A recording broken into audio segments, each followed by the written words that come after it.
नमस्कार. Spectrum academy पुरस्कृत radio MPSC गुरुमध्ये मी तेजल तुमच्या सगळ्यांचं स्वागत करते.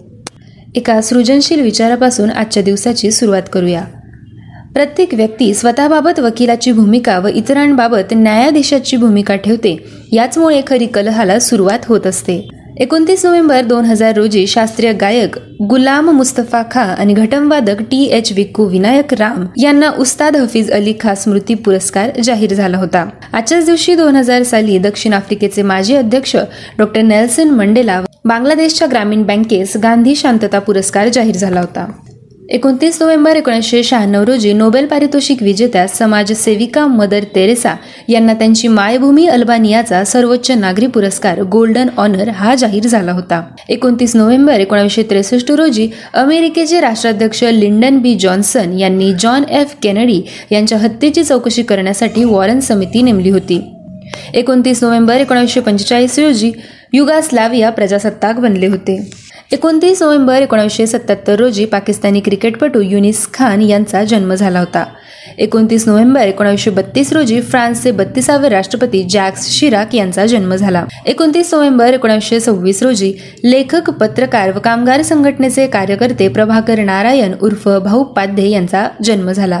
त्यांचा मृत्यू 30 ऑक्टोबर 1996 रोजी झाला. 29 नोव्हेंबर 1907 रोजी बालसाहित्यिक आनंद मासिकाचे संपादक, आकाशवाणीच्या बालोद्यान कार्यक्रमातील नाना अर्थात गोपीनाथ तळवलकर यांचा जन्म झाला. त्यांचा मृत्यू 7 जून 2000 रोजी झाला होता.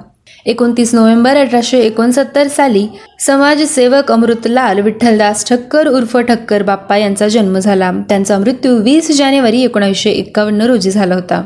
आजच्याच दिवशी 2001 साली बीटल्सचा गिटारवादक, संगीतकार, गायक आणि गीतलेखक जॉर्ज हॅरिसन यांचा मृत्यू झाला.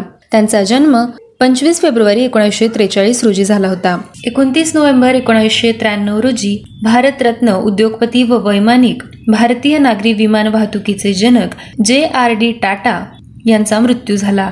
त्यांचा जन्म 29 जुलै 1904 रोजी झाला होता. आजच्याच दिवशी 1959 मध्ये मुसलमानी काळापासून ब्रिटिश आमदानीपर्यंतचा महाराष्ट्राचा इतिहास लिहिणारे इतिहासकार, रियासतकार गोविंद सखाराम सरदेसाई यांचा मृत्यू झाला. त्यांचा जन्म 17 मे 1865 रोजी झाला होता. 29 नोव्हेंबर 1939 रोजी कवी, कोशकार, छंदशास्त्राचे व्यासंगी आणि मराठी भाषा शुद्धीचे तत्वनिष्ठ पुरस्कर्ते माधव त्र्यंबक पटवर्धन उर्फ माधव जुलियन यांचा मृत्यू झाला. त्यांचा जन्म 21 जानेवारी 1894 रोजी झाला होता. 29 नोव्हेंबर 1926 रोजी ग्रंथकार, संपादक, टीकाकार, कवी व चित्रकार केरळ कोकिळ या मासिकाचे संस्थापक व संपादक कृष्णाजी नारायण आठल्ले यांचा मृत्यू झाला.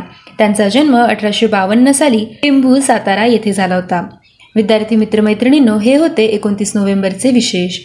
आमचे दिनविशेष सत्र कसे वाटते हे आमच्या व्हॉट्सअप नंबरवर जरूर कळवा. त्यासाठी आमचा व्हॉट्सअप क्रमांक आहे 8698869880 अर्थात 8698869880. धन्यवाद.